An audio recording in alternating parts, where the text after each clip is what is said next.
이전에 연방정부에서 발표한 LMIA 개정안으로 인해서 LMIA가 상당한 영향을 받게 되었는데요. 내용이 길어서 혼동되기도 쉽고 오해의 소지도 많았던 데다가 당시에 워크퍼밋 기간과 재신청과 관련된 유언비어까지 돌기도 했습니다. 이미 키아리에서는요. LMIA 관련해서 영상을 2개나 올린 바 있습니다. 그래서 또 LMIA 얘기를 하는 거는 뭐 제 땅이나 다름없지만요. 그래도 혼란스러운 부분은 확실히 없애고자 한국인 이민자 여러분께서 가장 많이 타는 경로 중 하나인 LMIA 로우 웨이지 포지션만 따로 다루고 디테일한 면들은 줄이고요. 최대한 중요한 부분만 집중적으로 이번 영상에서 살펴볼까 합니다. LMIA에 대한 자세한 이야기는 지난 영상 2개, 캐나다 3년간 외국인 체류 20% 감축 및 LMIA 축소 발표, 그리고 LMIA 사고팝니다를 참고하시기 바랍니다. 그리고 이번 영상에서는요, 이해를 정말 쉽게 직관적으로 하실 수 있도록 딱 직관적이고 와닿는 용어를 사용할까 합니다. 첫 번째, 고용주는 가게 또는 사장님이라고 표현하겠고요. 그리고 이주공사 같은 이제 대행업체들 있죠. 거기는 그냥 업체라고 부르겠습니다. 그리고 LMIA로 고용이 되어서 이민을 하려는 피고용인들은 노동자, 매노자, 그리고 나, 여러분 이렇게 부르도록 하겠습니다. 그럼 본격적으로 시작해 보도록 하죠. 네, 그럼 LMIA 로우 웨이지 포지션이 뭔지부터 알아보죠. 무슨 의미인지요? 로우 웨이지 바로 저임금이에요. 그러니까 저임금 포지션인 건데요. 이게 무슨 의미냐 하면은 각 주별로 이제 미디언 웨이지가 있습니다. 중위소득이라고 하는데요. 이 중위소득에 미치지 못하는 시급을 주는 직책을 이제 로우 웨이지 포지션이라고 하는 거예요. 업체를 통해서 사장님과 연결이 되어서 LMIA로 워크퍼밋을 받고 일을 하시는 대부분의 분들이 이 로우 웨이지 포지션에 해당이 됩니다. 우리는 보통 영주권 받으려고 이제 LMIA를 탄다, 그리고 일을 한다 이런 식으로 많이 해요.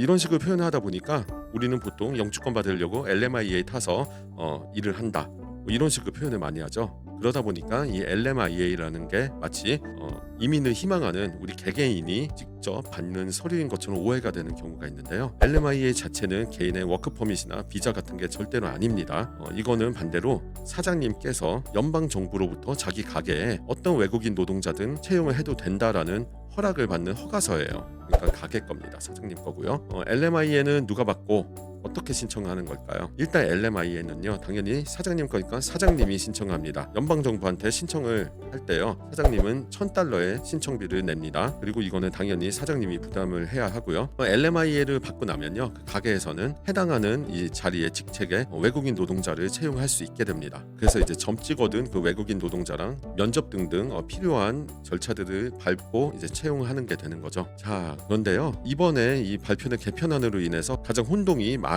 일어난 부분이 있습니다. 그게 뭐냐면요, 앞으로는 LMIA로 사람을 뽑아도 된다는 이제 승인서 받고 나서요, 6개월 이내에 사장님이 외국인 노동자를 찾아서 고용을 해야 됩니다. 이게 기존에 1년이었는데 6개월로 줄어든 거예요. 그런데 이 1년이라는 기간이 6개월로 줄었다 하니까 이민을 하려는 노동자들이 깜짝 놀란 거예요. 그럼 우리 취업비자가 무슨 영향을 받는 건가? 취업비자가 앞으로 6개월밖에 나오지 않아서 6개월마다 LMIA를 새로 갱신을 하고 업체에 돈을 줘야 되는 건 아닌가? 이런 생각이 뭐 들 수도 있었을 겁니다. 그런데요, 정확히는 사장님이 외노자를 뽑아도 된다고 연방정부로부터 승인을 받으면요, 그 승인받은 날짜로부터 6개월 이내에 그 외노자를 채용을 해서 이제 일을 시작하게 해야 된다는 뜻이에요. 그리고 6개월 내로 사장님이 외국인 노동자를 찾아서 그 자리를 채우지 못하면은 사장님이 다시 LMIA를 승인을 받아야 되는 겁니다. $1,000 신청비로 연방정부에 내고요. 자, 그럼 외국인 노동자, 즉 우리들은 이제 어떻게 될까요? 외국인 노동자의 워크퍼밋과 권리를 알아보도록 하겠습니다. 자, 일단 사장님이요, 자기 가게에 LMIA를 통해서 외국인 노동자를 채용해도 된다는 허락을 받죠. 그러면은 채용이 돼서 일을 하기로 한 외국인 노동자는 본인이 직접 클로즈드 워크 퍼밋을 받아야 됩니다. 이 클로즈드 워크 퍼밋은 이름에서 알 수 있듯이 특정 업체 밑에서만 일할 수 있는 허가서고요. 그 특정 업체는 사장님의 가게가 되겠죠. 그 클로즈드 워크 퍼밋을 받는 방법은 이제 한국에서 이제 캐나다로 이민을 오실 때, 한국에서 클로즈드 워크 퍼밋을 받고 들어올 때는요, 입국을 해서 공항에서 이민 심사를 받고 거기에서 클로즈드 워크 퍼밋을 받게 됩니다. 반면에 이미 캐나다에 들어오신 분들이 LMIA를 통해서 클로즈드 워크 퍼밋을 받는 경우도 있어요. 처음에는 유학하려고 학생 비자로 들어왔다가 영주권을 받기 위해서 LMIA로 가는 경우도 있고요. 아니면은 LMIA를 처음부터 받고 왔다가 일을 하는 가게를 바꾸게 되거나 아니면은 기존에 일하던 곳에서 클로즈드 워크 퍼밋이 만료가 돼가지고 다시 받아야 되는 경우, 뭐 이런 경우도 있죠. 그럴 땐 캐나다 내에서 클로즈드 워크 퍼밋을 신청을 해야 하는데, 여기에 이제 두 가지 방식이 있습니다.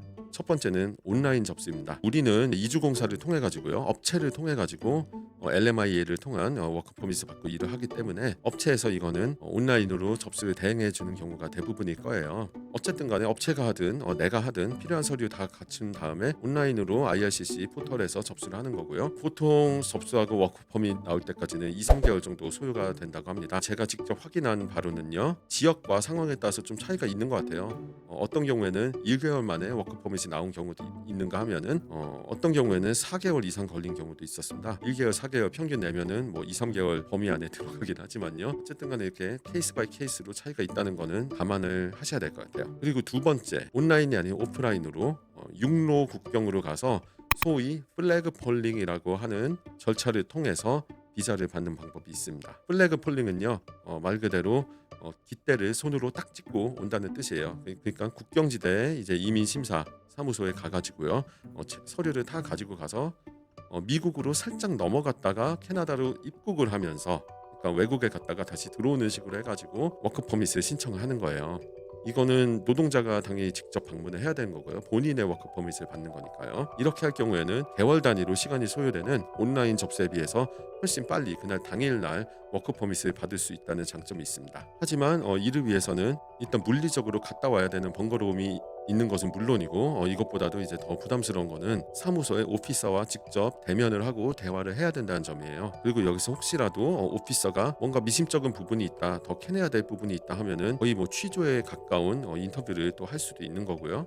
그리고 정말로 상황이 꼬여버리면 워크퍼밋 발급이 거부되거나 심하면 국외 추방 명령까지 내려지는 경우도 있습니다. 물론 이런 경우가 뭐 대다수라든지 아니면 유의미한 수준으로 많다고 보기에는 조금 어폐가 있지만요, 저도 간접적으로나마 이런 케이스를 보기는 봤습니다. 그래서 워크퍼밋을 최대한 빨리 받아야 되는데 결격 사유가 없는 노동자들은 이제 업체에서 플래그 폴링을 권장을 하기도 해요. 하지만 영어 또는 불어로 오피서와 대화하는 게 아무래도 좀 부담스럽기도 하죠, 노동자 입장에서는. 그리고 기존의 체류 여건이 뭐 충분히 기간이 남아있거나 하면은 굳이 서두를 필요가 없으니까 그냥 온라인 접수를 하고 기다리는 쪽을 선택하는 분들도 많습니다. 워크퍼밋 기간은요, 뭐 1년에서 3년 정도 나온다고 하는데요, 퍼머넌트 잡, 그러니까 풀타임 정규직 기준으로요, 대충 뭐 2년 정도 나오는 경우가 대다수인 것 같아요.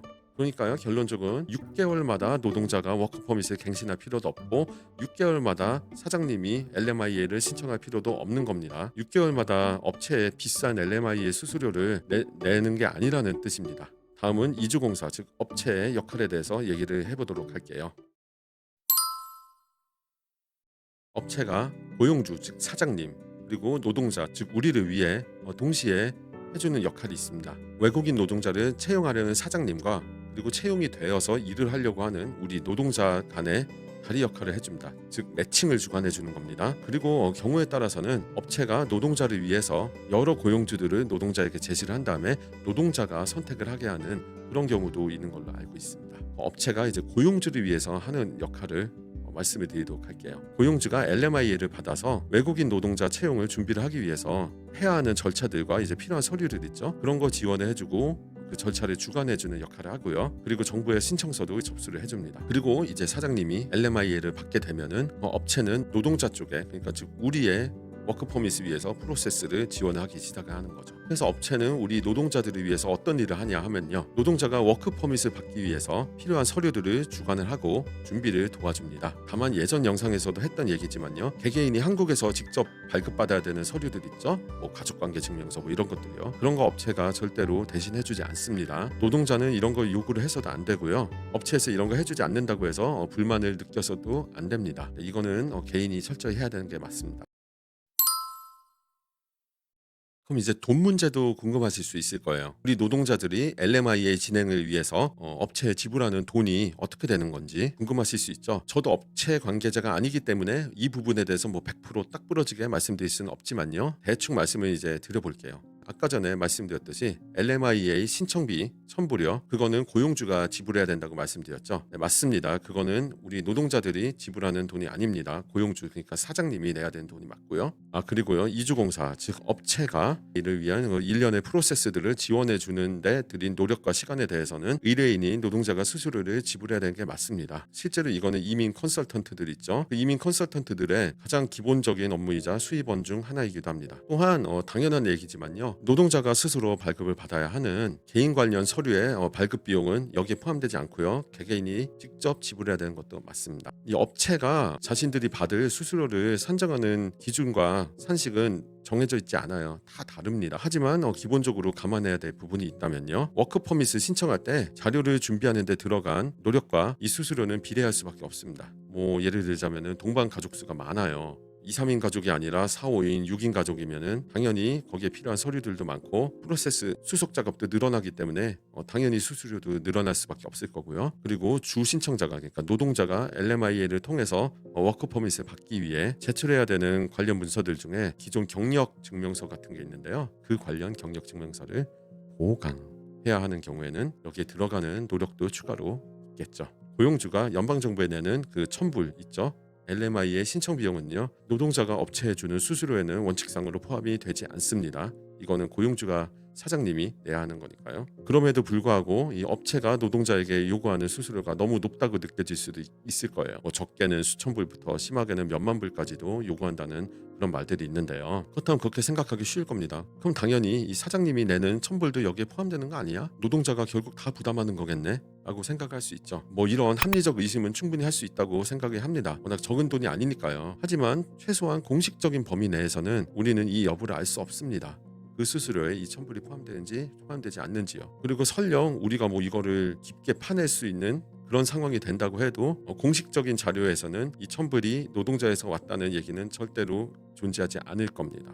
공식적으로는 천불이 이 수수료에 포함되지 않는다는 것만 분명히 알고 있도록 하죠. 이제 사실상 LMIA 자체와 그리고 업체에 관한 얘기들은 끝난 거나 마찬가지고요. 클로즈드 워크 퍼밋에 관해서 약간 헷갈릴 수 있는 부분을 한번 다시 짚고 넘어가고 그리고 부당 대우와 관련된 추가 참고 사항을 알려드리도록 할게요. 그리고 노동자 부당 대우와 관련돼서 참고할 부분을 알려드리도록 할게요. 일단 클로즈드 워크 퍼밋에 관해서 중요한 사항들 몇 가지요. 클로즈드 워크 퍼밋은요. 그 워크 퍼밋상에 찍혀 있는 기간 있죠. 그 만료일까지 유효합니다. 설령 모종의 이유로 해고당하거나 그만두거나 해서 일을 더 못하는 상황이 돼도 이거는 바로 무효화되지 않습니다. 다만 클로즈드 워크 퍼밋이다 보니까 다른 고용주 다른 가게에서는 일을 할 수가 없고요. 만약에 다른 데서 일을 하려면 다시 클로즈드 워크 퍼밋을 받아야 되는데요. 그러면 또 다시 LMIA를 받아야 될 수도 있죠. 아무튼 간에 클로즈드 워크 퍼밋을 갖고 있는데 그 고용주 밑에서 더 이상 일을 하지 않게 돼도요. 일정 기간 동안은 캐나다에서 계속 체류를 할 수가 있고요. 그 체류 기간 동안 이제 다른 체류 방법을 찾으면 되는 거죠. 클로즈드 워크 퍼밋을 다른 고용주 밑에서 다시 받거나 아니면은 학생 비자를 받거나 이런 식으로요. 그런데 그 일정 기간 동안 체류할 수 있는 권리가요. 실제로 기존의 클로즈드 워크 퍼밋에 찍혀 있는 만료일까지 해당되는지에 대해서는 정확히 확인이 되지 않습니다. 이거에 대해서 좀 알고 계신 분이 있으면은 댓글로 알려주시면 감사하겠습니다. 네, 그리고 노동자가 학대당하거나 부당 대우를 받았을 경우에는요. 팀라인이라는 곳에 연락을 해가지고 고용주를 신고를 할 수가 있습니다. 이 부분에 대해서는 여기선 자세히 얘기 안 할게요. 왜냐하면은 이전 LMIA 관련 영상에서 자세히 얘기한 적이 있으니까요. 그 영상에서는요. 팀라인에 신고를 할 수 있는 사유로 어떤 것들이 있는지 얘기를 했었고요. 그리고 실제로 팀라인이 얼마나 실효성이 있을지에 대한 의문도 제기를 하기도 했습니다. 팀라인 관련해서는 캐나다.ca의 웹페이지를 고정 댓글로 공유를 해드릴 테니까요. 궁금하시면 거기 가서 보시고요. 아니면 제 이전 LMIA 영상 다시 한번 보셔도 좋습니다. 자, 이제 좀 재밌는 얘기를 해볼게요. 또 캐나다.ca의 웹페이지 얘기인데요. 이거는요. LMI의 규정을 위반을 해서 징계를 먹은 업체들을 검색을 하는 방법이 있습니다. 이거는 모든 사람들에게 다 공개가 되어 있는 아주 무시무시한 목록인데요. 자, 한번 같이 살펴볼까요? 네, 문서 제목부터 딱 아시겠죠? 네, 규정을 준수하지 않은 고용주들 목록입니다. 그래서 이렇게 내려가 보시면은 이렇게 목록이 나와요. 그래서 비즈니스 오퍼레이팅 네임이 있고 비즈니스 리걸 네임이 있고요. 법적 이름과 그리고 실제 상호 그리고 주소도 나와 있고 리즌 그리고 징계가 내려진 날짜와 페널티까지 이렇게 있어요. 그리고 스테이터스는 엘리저블이면은 계속 LMIA를 이용을 할 수가 있고요. 인 엘리저블이면은 언제까지 할 수가 없는지 나와 있어요. 2029년 4월 5일까지네요. 이 회사는요. 무시무시합니다. 이거 뭐 검색하는 방법은 쉬워요. 여기에다가 뭐 업체명의 일부 키워드 같은 걸 집어넣으면은 나옵니다. 이 리즌 같은 경우에는 이 코드거든요. 이 코드들이 여러 가지가 있는데요. 코드가 뭔지 한번 볼까요? 17번 같은 경우에는 보시다시피 학대 이야기가 나옵니다. 그러니까 고용주가 이 아래 학대 행위들 있죠. 이 학대 행위들을 멈추기 위해서 적절한 조치를 취하지 않았다. 그런 겁니다. 읽어보시면은 어떤 학대들이 있는지 나와 있죠. 그리고 그래서 이 리즌들에 따라 가지고 징계의 이제 경중도 달라지는 거죠. 어떤 곳은 겨우 1,000불 벌금 내고 끝냈는데 어떤 곳은 6만 달러의 5-year ban. 굉장히 심각합니다. 이런 식으로 상당히 많이 차이가 나요. 충분히 예상하실 수 있겠지만요. 이렇게 LMI의 규정을 준수를 하지 않아 가지고 여기에 등재된 업체들 중에 상당수는 그냥 폐업해버리고 이름을 바꿔서 새로 개업하는 경우가 많습니다. 이 영상에서는 보여드리지 않겠지만요. 여기에 등재된 한국 업체 3-4개 정도 제가 봤거든요. 근데 거기도 전부 다 폐업 상태였습니다. 근데 흥미롭게도 그런 업체들 중에 하나는, 그러니까 여기 등재됐는데 폐업한 업체 중에 하나와 같은 주소에 재밌게도 이 캐나다 내에서 꽤 유명한 한식당 체인점이 들어와 있더라고요. 그리고 RCIC 자격증, 그러니까 이민 컨설턴트 자격증 없이 불법적으로 이민 컨설턴트 행세를 하는 그런 업체와 같은 주소지로 듣도 보도 못한 한국어 업체 이름으로 이 목록에 등재되어 있는 경우도 봤습니다. 당연히 그 업체도 폐업 상태고요. 이후의 페이지도요, 고정 댓글에다가 링크 걸어놓을 테니까요, 심심하실 때 한번 들어가서 구경 한번 해보세요. 생각보다 굉장히 재밌습니다. 원래 이 영상의 주제와 대본은 이미 한 달쯤 전에 다 만들어 놨었어요. 근데 올릴 타이밍을 놓쳐가지고 이거를 그냥 폐기 처분해야 하나, 폐기 처분하기 너무 아까운데 하고 고민하다가 폐기 처분하려고 했었어요, 사실. 그랬다가 그러기에는 좀 흥미로운 내용도 있고 또 이런 부분이 도움이 될 분들도 있을 거라는 생각이 들어서 그냥 더 늦어지기 전에 올리기로 결심했습니다. 지금 다른 주제들도 다룰 것들이 아주 많은데요. 아직 조사가 끝나지 않았기 때문에 조사하는 동안 시간을 벌기 위해서 이 영상을 올리는 것도 괜찮겠다 하는 지극히 개인적인 사유도 있었고요.